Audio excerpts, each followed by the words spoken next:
4 orang yang terbaring di rumah sakit, 1 orang mengidap penyakit EII namanya, emotional induced illness. Sakit, rasanya sakit jantung, dicek jantung bagus. Kemudian muka membengkak macam gejala empedu, dicek empedu bagus. Sampai berobat ke Malaka, Bu, disuruh pulang ya sama dokter Malaka, itu pulang aja lagi, ya Mbak, balik sini lagi kita. Ya enggak ketemu, sakit duit nanti yang habis. Sebabnya apa, Bu? Kita dikatakan oleh Allah, ya ayyuhalladzina amanu istanibu katsiran minaz-dzan. Itu yang pertama, Pak. Jangan suka berburuk sangka. Kalau kita ini, saya tengok di grup-grup ini, maka saya grup banyak di ini, enggak pernah sekalipun saya mau ikut komen. Kadang berita ini belum jelas lagi, Pak, udah disebar. Akan sering seperti itu tuh. Innalillah, Islam dalam keadaan apa? Banyak dilukai ini, akan itu Pak disebar langsung. Itu nama buruk sangka, belum tentu seperti itu lagi. Buruk sangka ini, Pak, kita sudah memponis sesuatu yang belum jelas. Bapak ini biasanya ramah. Tahu-tahu subuh nih ketemu di masjid, disapa dia, Pak. Gini aja mandang, Pak. Datang orang nih, lain lah busuk kayak ini sekarang nih. Tak apa masalahnya sama saya. Kira usut punya usut tuh, bapak tuh salah tidur malam tuh, sakit lehernya, nggak bisa dia nengok ke kiri. Kan bisa jadi seperti itu, Pak. Kita tuh paling mudah, pikiran kita, otak kita ini dirancangkan untuk menerima rasa sakit, Pak. Otak kita ini sensitif dia, Bu. Apa yang kita khawatirkan diolahnya semua, Pak. Makanya jadi banyak, kalau dokter tuh bilang jangan banyak pikiran. Sampai benci lah kadang Bapak Ibu, digini-gini kan nyawa kena 120 tuh, jangan banyak pikiran.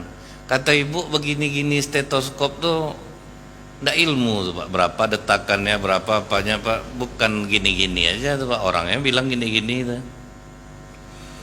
Ilmu semua tuh, Bu. Karena 80% penyakit karena pikiran, 20% karena makanan. Kenapa banyak laki-laki kena jantung, Pak? 20 orang di rumah sakit yang kena jantung, 16 laki-laki, 4 perempuan. Bapak pergi pesta sama ibu, pas dia mau makan daging ibu larang, itulah jantungnya naik. Bukan makan jantung, makan daging tuh, Pak. Baru mau mengambil daging, ngamuk ibu, abang janganlah makan daging, naik darah tuh nanti. Nah, ada tahan-tahannya hatinya, Pak, kan? Itu yang buat sakit jantung tuh sebetulnya, Bu. Dimakannya telur puyuh, marah juga ibu. Abang tahu enggak telur puyuh itu kandungan kolesterol tinggi, sakit kepala abang malah nanti. Udahlah enggak dapat makan kena marah, Kak, Pak. Apa enggak jantungan jadinya, Bu.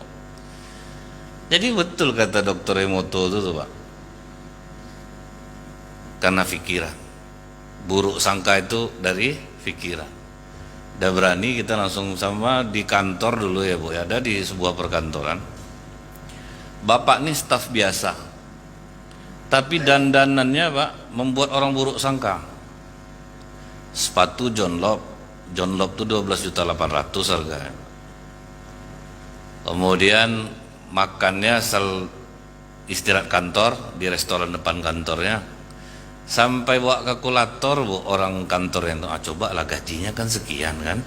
Makan di situ tuh ATS berapa kau tanya kemarin? 10 ATS aja 10 kan. Asal itu nasinya paling murah berapa? 29, udah berapa? Habis duitnya gaji 2.500.000 cuman. Tiap hari orang bahas itu. Rupanya tuh Ibu, bapak tuh dia kerja di sana sebagai staf, tapi di luar itu dia punya usaha pembibitan budidaya ikan lele sama ternak sapi di Bogor, Pak. Rupanya kaya raya. Ada di satu perumahan, Bu, orang baru pindah, suara besar, Pak. Sampai marah tetangga, Pak, kalau nelfon tuh enggak bisa kecil suaranya. Ngapa, kata bapak nih, Pak. Datanglah RW ke rumah. Bapak udah resah orang sini, Pak, baru pindah. Apa maksud Pak RW nih? Apa yang Pak RW katakan? Melawanlah dia ke RW, Pak. Udah sepakatlah masyarakat, udahlah usir aja dia, bikin rusuh kan. Enggak mau tahu sama orang. Hari Minggu pas tukang sayur lewat, Bu, pas ibu-ibu sedang beli sayur di depan rumah orang yang dibenci ini, disapa tukang sayur tuh dia, Pak. Senyum tukang sayur sama dia, senyum dia sama tukang sayur tuh.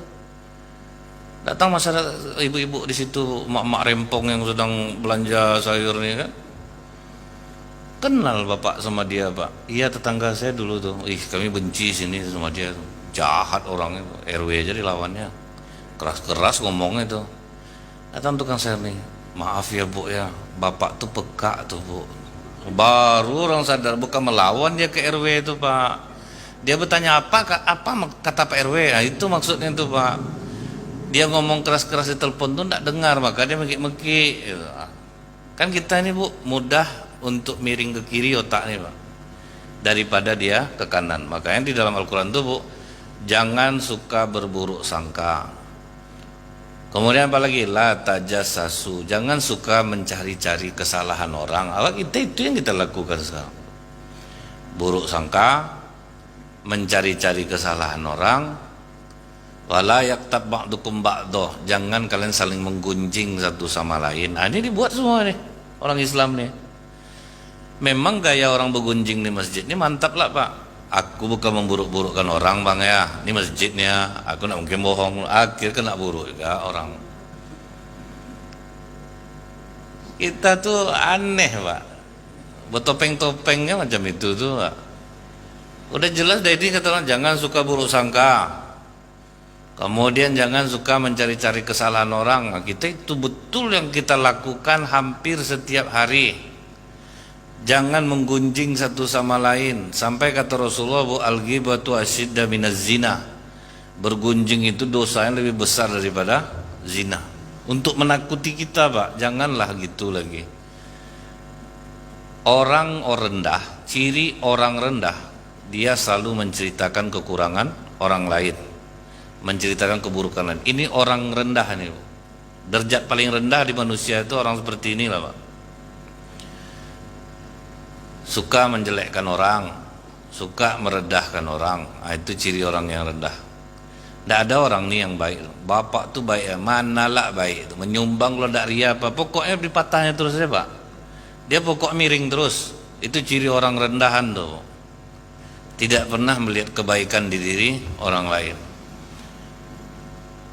Kemudian Bu ya, kenapa kata Rasulullah menggunjing itu dosa lebih besar daripada zina? Orang berzina dia minta ampun satunya Pak, cuman sama Allah langsung. Minta ampun dia sama Allah, kemudian dia perbaiki dirinya, selesai masalahnya. Tapi orang bergunjing, dia mesti minta maaf dulu kepada orang yang dia gunjing, baru tobatnya diterima Allah. Kan berat jadinya Pak. Harus minta maaf dulu Kak. Aku jujur ya Kak, selama ini orang benci sama kakak, aku yang memburuk-burukkan kakak sama orang. Ah itu minta maaf betul aku Kak. Itu baru mantap Mbak.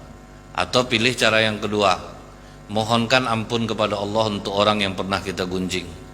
Kemudian mulailah memujinya di mana pernah dulu kita menggunjingnya. Jadi yang boleh itu apa Pak? Rasanya kalau kita diamkan mudaratnya besar ini, itu baru boleh dibilang Pak. Contohnya istri mengadukan suaminya kepada hakim, itu boleh dia memburukkan Pak. Tidak bisa dilindunginya karena itu bahaya, mudaratnya besar. Bapak ini tidak jujur, dipinjamnya duit ke Bapak B. Datang Bapak C yang tahu, dikasih tahunya Bapak B ini, tidak usah pinjamkan lagi. Bapak itu tidak jujur bayar utang tuh. Nanti diminta dia ngamuk, bagaklah daripada kita. Ah itu tidak apa-apa Pak, karena menyelamatkan orang dari keburukan orang lain. Kemudian Bu ya, apa kata Allah hukumannya? Ayuhibbu ayakula lahma akhihi maitam fakarihtumu. Sukakah kamu memakan daging bangkai saudaramu yang sudah mati? Makanya banyak orang sakit aneh-aneh EII itu sekarang tuh Pak. Sakitnya tidak ketemu, dia udah banyak makan daging bangkai.